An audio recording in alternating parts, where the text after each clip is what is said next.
வணக்கம். இன்னைக்கு நாம கல்வி பத்தி ஒரு முக்கியமான கோணத்தை அலச போறோம். உங்க கையில இருக்கிற, அதாவது நாம இப்ப ஆராய போற கட்டுரை, கற்பவர் மீது கவனம் பாடத்தில் அல்ல, கல்வியில் கட்டமைப்பியல். இதோட மைய கருத்தை கொஞ்சம் யோசிச்சு பாருங்க. உண்மையான கற்றல் அப்படிங்கிறது ஆசிரியர் பாடம் நடத்தி முடிக்கும் போது நடக்கிறது இல்ல. நீங்க, அதாவது கத்துக்கிறவங்க, எப்போ ஒரு விஷயத்த புரிஞ்சுக்கிறீங்களோ, உங்க வாழ்க்கையோட அதை எப்படி இணைச்சு பாக்குறீங்களோ, அதை எப்படி பயன்படுத்துறீங்களோ, அப்போதான் உண்மையான கற்றல் நடக்குது. இது பல வருஷமா நாம பழகி போன ஆசிரியர் மைய கல்வி முறையில இருந்து கத்துக்கிறவங்களை மையமா வைக்கிற கல்வி முறைக்கு மாறுற ஒரு பெரிய பார்வை மாற்றம். இது ஏன் முக்கியம், எப்படி வேலை செய்து, என்ன சவால்கள் இருக்குன்னு இந்த கட்டுரையின் வழியா நாம ஆழமாக அலசுவோம். வாங்க. நிச்சயமா. இது ஏதோ புதுசா வந்த ஃபேஷன் இல்ல. கல்வி எப்படி இருக்கணுங்கிற அடிப்படையான சிந்தனை மாற்றம் இது. வருஷக்கணக்கா கல்விங்கிறது ஆசிரியர் சொல்றத மாணவர்கள் அமைதியா கேட்டு குறிப்பெடுத்து தேர்வுல எழுதுறதா இருந்துச்சு. ஆனா அந்த முறையில உண்மையான புரிதல் எவ்வளவு தூரம் ஏற்படுதுங்கிறது ஒரு பெரிய கேள்விக்குறிதான். கட்டமைப்பியல் பார்வை என்ன சொல்லுதுன்னா, அறிவுங்கிறது வெளியிலிருந்து நம்ம மனசுக்குள்ள அப்படியே கொட்டப்படுற விஷயம் இல்ல. ஒவ்வொருத்தரும் அவங்க அனுபவங்கள், ஏற்கனவே தெரிஞ்ச விஷயங்களோட புது தகவலை இணைச்சு தனக்கான புரிதலை, அதாவது அறிவை உருவாக்கிக்கிறாங்க, கன்ஸ்ட்ரக்ட் பண்றாங்க. அதனாலதான் இது கட்டமைப்பியல். அப்போ கற்பவர் மீது கவனம் செலுத்துதல், இதோட நடைமுறை அர்த்தம் என்ன? இப்போ நாம சொன்ன அந்த பழைய முறைக்கும் இந்த கற்பவர் மைய முறைக்கும் உள்ள வித்தியாசத்தை இன்னும் கொஞ்சம் தெளிவா சொல்ல முடியுமா? கட்டுரையில ஒரு வரி ரொம்ப அழகா இருக்கு. கல்வி என்பது ஆசிரியர் கற்பிப்பது அல்ல, கற்பவர் கற்றுக்கொள்வதே ஆகும். இது கேட்க நல்லா இருக்கு. ஆனா ஒரு வகுப்பறையில இது எப்படி வெளிப்படும்? அது ரொம்ப முக்கியமான கேள்வி. நடைமுறையில இதன் அர்த்தம் என்னன்னா, கற்பித்தல்ங்கிறது ஒரு ஒன் சைஸ் ஃபிட்ஸ் ஆல் சட்டையா இருக்க முடியாது. ஒவ்வொரு கத்துக்கிறவங்களும் தனித்துவமானவங்க. அவங்களோட தேவை என்ன, அவங்க எந்த வேகத்துல கத்துப்பாங்க, அவங்களோட பின்னணி என்ன, எதுல ஆர்வம் காட்டுறாங்க, ஏன் எப்படி கத்துக்கிறாங்க, அதாவது சிலருக்கு பார்த்தா புரியும், சிலருக்கு செஞ்சு பார்த்தா புரியும், சிலருக்கு கேட்டு உள்வாங்கிக்க முடியும். இது எல்லாத்தையும் கணக்குல எடுத்துக்கிட்டு கற்பித்தல் முறையை மாற்றி அமைக்கணும். இது வெறும் கற்பித்தல், டீச்சிங் என்பதை தாண்டி கற்றலை ஆய்வு செய்தல், அதாவது ஃபெசிலிட்டேட்டிங் லேர்னிங் அப்படிங்கிற நிலைக்கு போகுது. இந்த முறையில ஒரு ஆசிரியர் இந்த பாடத்தை எப்படி நடத்தி முடிக்கிறதுன்னு மட்டும் யோசிக்க மாட்டாங்க. அவங்க கேட்கிற கேள்விகள் வேற மாதிரி இருக்கும். இந்த மாணவருக்கு ஏற்கனவே என்ன தெரியும், அவங்க எப்படி கத்துக்க விரும்புறாங்க, நாம படிக்கிற இந்த விஷயம் அவங்க வாழ்க்கைக்கு எப்படி பயன்படும், அவங்க ஆர்வத்தை எப்படி தூண்டுறது. பெரும்பாலும் அமைதியா கேட்டு தகவலை உள்வாங்கிக்க முயற்சி பண்றாங்க. குறிக்கோள் என்னன்னா, கொடுக்கப்பட்ட தகவலை அப்படியே ஞாபகம் வச்சுக்கிறது. வேகம் எல்லாருக்கும் ஒரே மாதிரி இருக்கும். வாத்தியார் வேகத்துக்கு ஈடு கொடுக்கணும். மதிப்பீடு பெரும்பாலும் மனப்பாடம் செஞ்சதை சோதிக்கிற மாதிரி தேர்வுகள்ல வெளிப்படும். ஆனா கற்பவர் மையத்துல கவனம் கத்துக்கிற மாணவர் மேலையும், அவங்க எப்படி அர்த்தத்தை உருவாக்குறாங்க என்பதிலையும் இருக்கு. மாணவர்கள் தனியாவோ குழுவாவோ தீவிரமா செயல்படுறாங்க, விவாதிக்கிறாங்க, கேள்வி கேட்கிறாங்க, ஆராயறாங்க, உருவாக்குறாங்க. குறிக்கோள் தகவலை மனப்பாடம் செய்யறது இல்ல, ஆழமா புரிஞ்சுக்கிறது, தொடர்பு படுத்துறது, பயன்படுத்துறது. வேகம் ஒவ்வொருத்தரோட தேவைக்கு ஏத்த மாதிரி மாறுபடும். மதிப்பீடுங்கிறது அவங்க புரிதலையும் திறமைகளையும் அவங்க கற்றல் பயணத்தையும் மதிப்பிடுறதா இருக்கும்.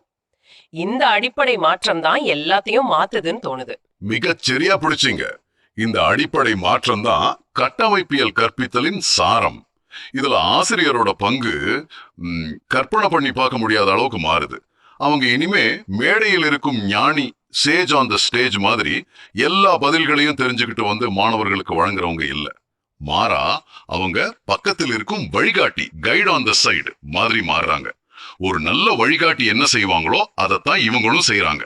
அவங்களோட முக்கிய பொறுப்புகள் என்னன்னா, மாணவர்களோட சிந்தனையை தூண்டுற மாதிரி, அவங்களே கேள்வி கேட்டு பதில் கண்டுபிடிக்கிற மாதிரி, அவங்களோட படைப்பாற்றலை வெளிக்கொண்டு வர்ற மாதிரி கற்றல் சூழலையும் செயல்பாடுகளையும் வடிவமைக்கணும். மாணவர்கள் தயங்காம கேள்வி கேட்கறத ஊக்குவிக்கணும். ஒவ்வொரு மாணவரும் எப்படி கத்துக்கிறாங்க, எங்க தடுமாறுறாங்கன்னு கவனிச்சு தேவைப்படுற இடத்துல சரியான ஆதரவு கொடுக்கணும். இந்த ஆதரவுக்கு ஒரு பேர் இருக்கு, ஸ்கேஃபோல்டிங் அல்லது சாரக்கட்டு உதவி. ஸ்கேஃபோல்டிங் அல்லது சாரக்கட்டு உதவி, இது கொஞ்சம் விளக்கமா சொல்லுங்களேன். ஓ, இது ரொம்ப முக்கியமான கருத்து. ஒரு கட்டிடம் கட்டும் போது அது தானா நிக்கிற வரைக்கும் சாரக்கட்டு வச்சு தாங்குவாங்க இல்லையா, அப்புறம் அதை எடுத்துருவாங்க. அதே மாதிரிதான் கற்றல்லையும் ஒரு மாணவர் ஒரு புது விஷயத்த இல்ல கடினமான ஒரு திறமையை கத்துக்கும் போது ஆசிரியர் சில தற்காலிக உதவிகளை செய்வாங்க. உதாரணமா ஒரு பெரிய வேலையை சின்ன சின்ன படிகளா பிரிச்சு கொடுக்கறது, சில குறிப்புகள் கொடுக்கறது, இல்லைன்னா முதல் படிக்க வழிகாட்டுறது. மாணவர் அந்த உதவியோட கொஞ்சம் கொஞ்சமா கத்துக்கிட்டு அவரால் தனியா செய்ய முடியுங்கிற நிலை வந்ததும் ஆசிரியர் அந்த உதவியை மெதுவா குறைச்சிடுவாங்க. இதுதான் சாரக்கட்டு உதவி.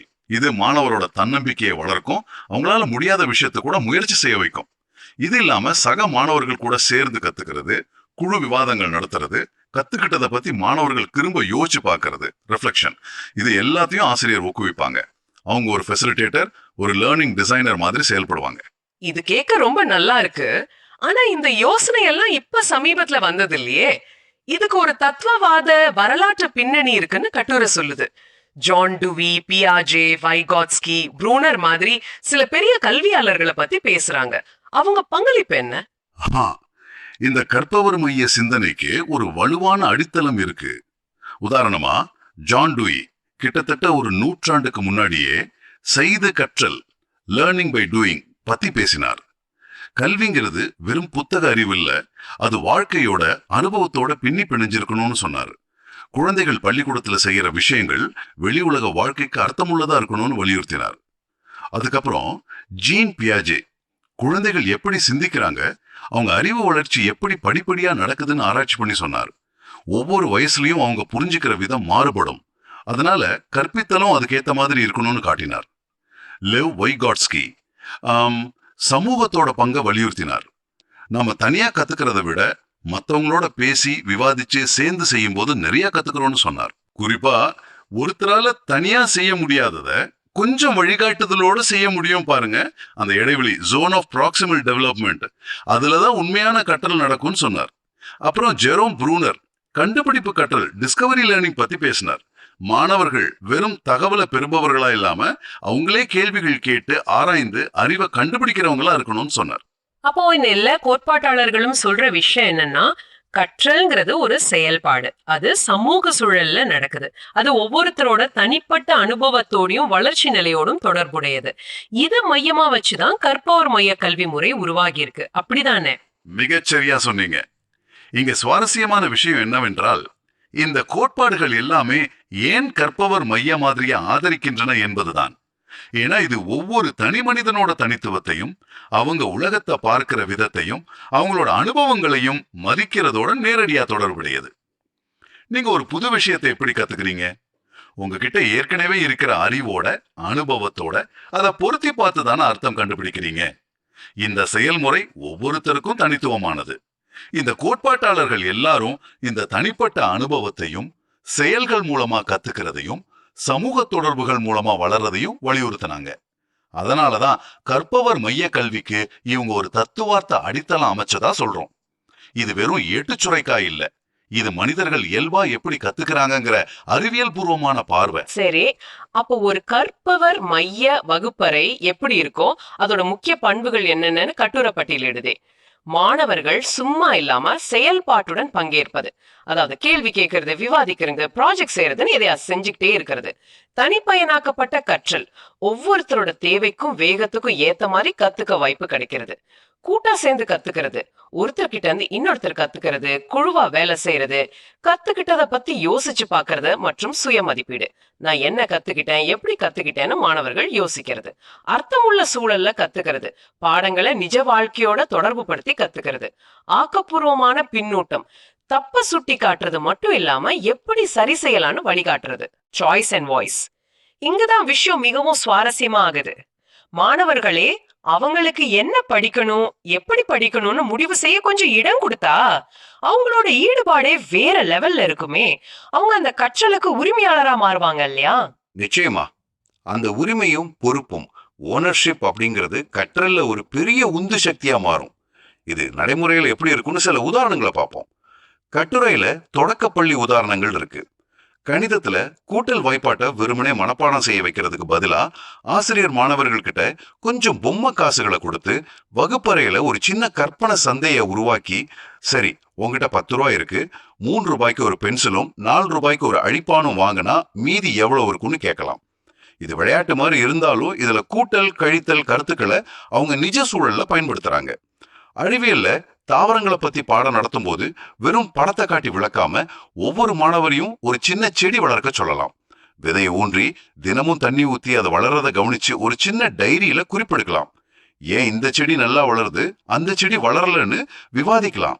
மொழியில இலக்கண விதிகளை போர்டுல எழுதி போடுறதுக்கு பதிலா உங்களுக்கு பிடிச்ச ஒரு கதையை எழுதிட்டு வாங்க அல்லது இந்த படத்தை வச்சு ஒரு கதை சொல்லுங்கன்னு சொல்லலாம். அவங்க எழுதும்போது பேசும்போது இயல்பாவே வாக்கிய அமைப்பையும் இலக்கணத்தையும் பயன்படுத்துவாங்க. தப்பு செஞ்சா அதை திருத்தி வழிகாட்டலாம்.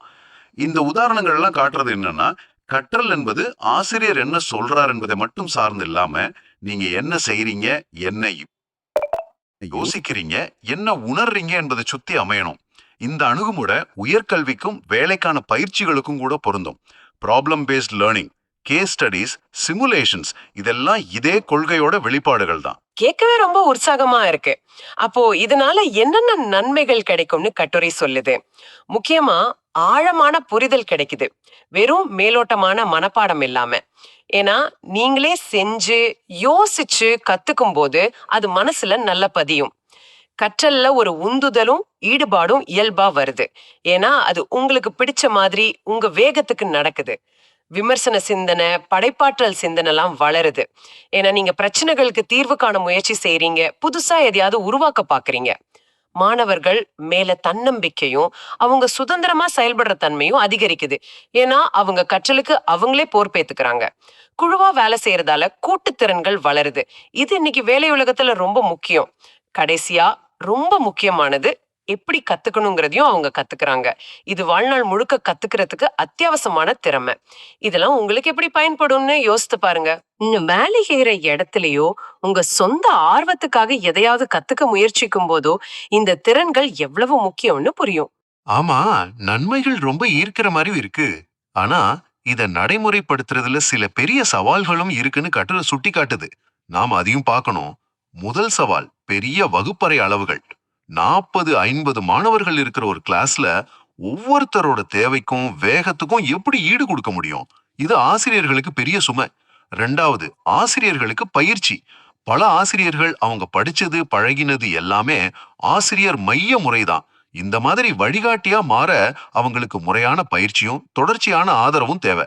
3வது, நம்ம பாடத்திட்டமும் தேர்வு முறைகளும். பெரும்பாலும் பாடத்திட்டம் நிறைய விஷயங்களை உள்ளடக்கி அதை குறிப்பிட்ட நேரத்துக்குள்ள முடிக்கணுங்கிற அழுத்தத்தை கொடுக்குது. தேர்வுகளும் பெரும்பாலும் மனப்பாட திறனை தான் சோதிக்குது. இந்த சூழல்ல மாணவர்களே கண்டுபிடிச்சு கத்துக்கிறதுக்கு நேரம் ஒதுக்குறது கஷ்டமா இருக்கலாம். 4வது, சில மாணவர்கள் பொறுப்பேற்க தயங்குதல். பல வருஷமா ஆசிரியர் சொல்றதை கேட்டு பழகின மாணவர்கள் திடீர்னு நீங்களே யோசிங்க, நீங்களே செய்யுங்கன்னு சொன்னா ஆரம்பத்துல கொஞ்சம் தயங்கலாம் அல்லது அந்த சுதந்திரத்தை எப்படி பயன்படுத்துறதுன்னு தெரியாம இருக்கலாம். இது ஒரு முக்கியமான கேள்வி எழுப்புகிறது. இந்த சவால்களை எல்லாம் தெரிஞ்சுக்கிட்டு இந்த கற்பவர் மைய கல்வியை எப்படி நிஜமாக்க முடியும்? ஆமா, இதுதான் $1,000,000 கேள்வி. வெறும் தியரி பேசிட்டு போயிட முடியாது. இந்த சவால்களை சமாளிக்க கட்டுரை ஏதாவது தீர்வுகள் சொல்லுதா? சொல்லுது. எடுத்தோம் கவிழ்த்தோன்னு மொத்தமா மாத்த முடியாது. ஆனா படிப்படியா சில விஷயங்களை செய்யலாம். முக்கியமா ஆசிரியர்களுக்கு தொடர்ச்சியான செயல்முறை சார்ந்த பயிற்சி கொடுக்கணும். இந்த கற்பவர் மைய முறைகளை அவங்க வகுப்பறையில எப்படி பயன்படுத்தலாம்னு அவங்களுக்கு ஒரு நம்பிக்கை, ஒரு கான்ஃபிடன்ஸ் வரணும். 2வது, பாடத்திட்டத்துல நெகிழ்வு தன்மை கொண்டு வரணும். செயல்பாடு சார்ந்த, ப்ராஜெக்ட் சார்ந்த, அனுபவம் சார்ந்த கற்றலை வெறும் கூடுதல் வேலையா பார்க்காம பாடத்தோட ஒரு பகுதியாவே ஒருங்கிணைக்கணும். 3வது, இது ரொம்ப முக்கியம், மதிப்பீட்டு முறைகளை மாற்றி வடிவமைக்கணும். வெறும் பேப்பர் பென்சில் தேர்வுகளை மட்டும் நம்பி இல்லாம மாணவர்கள் செய்யற ப்ராஜெக்டுகள், அவங்க குழுவா வேலை செய்யற விதம், அவங்க கற்றல் பயணத்தை காட்டுற தொகுப்புகள், போர்ட்போலியோஸ், அவங்களோட புரிதலை வெளிப்படுத்துற படைப்பாற்றல் வேலைகள், இது எல்லாத்தையும் வச்சு மதிப்பிடணும். மாணவர்களோட முன்னேற்றத்துக்கு முக்கியத்துவம் கொடுக்கணும். ஆரம்பத்துல சின்ன சின்ன மாற்றங்கள் செஞ்சு கொஞ்சம் கொஞ்சமா இந்த கற்பவர் மைய பண்பாட்டை பள்ளிகள்ல உருவாக்க முடியும். இதுக்கு பள்ளி நிர்வாகம், பெற்றோர்கள், கல்வி அதிகாரிகள் எல்லாருடைய ஒத்துழைப்பும் தேவை. இதன் அர்த்தம் என்ன? இவ்ளோ சவால்கள் இருந்தாலும் இந்த கற்பவர் மைய கல்வி முறைக்கு மாறுறது அவசியம்னு தோணுது.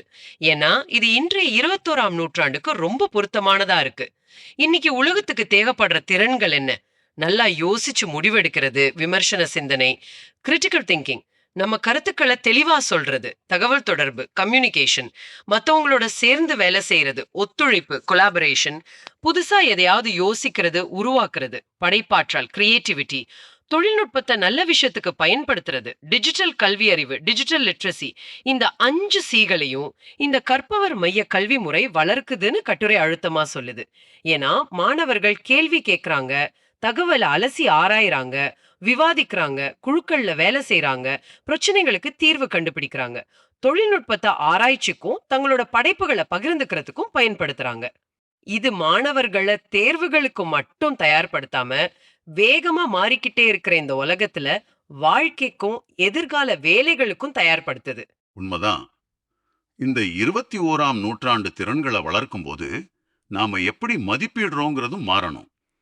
கற்பவர் மைய வகுப்பறைகள்ல மதிப்பீடு, அசஸ்மெண்ட் என்பது வருஷ கடைசியில வர ஒரு தேர்வு முடிவு மட்டும் அல்ல. அது தொடர்ச்சியானது, கண்டினியூஸ். கற்றல் நடந்துகிட்டே இருக்கும் போதே செய்யப்படுறது. அது ஆக்கப்பூர்வமானது, ஃபார்மேட்டிவ். அதாவது மாணவர் இன்னும் எப்படி மேம்படலான்னு வழிகாட்டுறது. இது கற்றல் வளர்ச்சியில கவனம் செலுத்துறதா இருக்கு, வெறும் இறுதி முடிவு மேல இல்ல. மனப்பாடத்தை சோதிக்கிறதுக்கு பதிலா ஆசிரியர்கள் என்ன பயன்படுத்துறாங்கன்னா, மாணவர்களோட சிறந்த வேலைகள், அவங்க முன்னேற்றத்தை காட்டுற தொகுப்புகளை பயன்படுத்துறாங்க. மாணவர்கள் செயல்பாடுகள்ல ஈடுபடும் போது அவங்க எப்படி யோசிக்கிறாங்க, எப்படி பிரச்சனைக்கு தீர்வு காணுறாங்கன்னு கவனிக்கிறாங்க. அப்சர்வேஷன்ஸ்.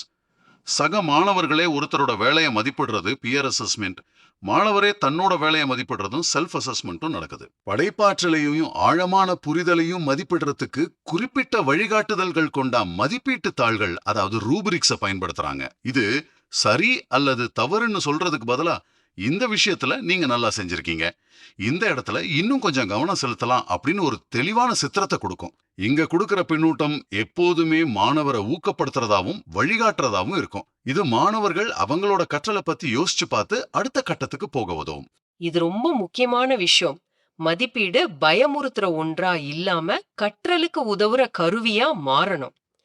சரி, நம்ம தமிழ்நாட்டோட சூழலுக்கு வருவோம். கட்டுரையில ஒரு சுவாரஸ்யமான விஷயம் குறிப்பிடுறாங்க. தமிழ்நாட்டுல சமச்சீர் கல்வி முறையில, குறிப்பா தொடக்க பள்ளிகள்ல நடைமுறையில இருக்கிற செயல்வழி கற்றல், ஆக்டிவிட்டி பேஸ்ட் லேர்னிங், மற்றும் கற்றல் கற்பித்தல் முறைகள், ஆக்டிவ் லேர்னிங் மெத்தடாலஜிஸ், ஏற்கனவே இந்த கட்டமைப்பியல் கொள்கைகளை நிறையவே பிரதிபலிக்குதுன்னு சொல்றாங்க. அதாவது குழந்தைகள் விளையாட்டுகள், பாடல்கள், கதைகள், சின்ன சின்ன ப்ராஜெக்ட்கள் மூலமா கத்துக்கிறாங்க. வெறும் ஆசிரியர் சொல்றதை கேட்டுக்கிட்டே இல்ல, ஆசிரியர்கள் அங்க வழிகாட்டிகளா செயல்படுறாங்க. ஒவ்வொரு குழந்தையோட வேகத்துக்கு ஏத்த மாதிரி செயல்படுறாங்க. இது நம்ம மாநிலத்துல ஏற்கனவே இந்த திசையில ஒரு முயற்சி நடக்குதுங்கிறத காட்டுது இல்லையா? ஆமா, இது நம்ம உள்ளூர் சூழலுக்கு இந்த கருத்தை இன்னும் தொடர்புடையதாக்குது. ஏபிஎல், ஏஎல்எம் போன்ற முயற்சிகள் கட்டமைப்பியல் கோட்பாடுகளை வகுப்பறைக்கு கொண்டு வர எடுக்கப்பட்ட முக்கியமான படிகள்.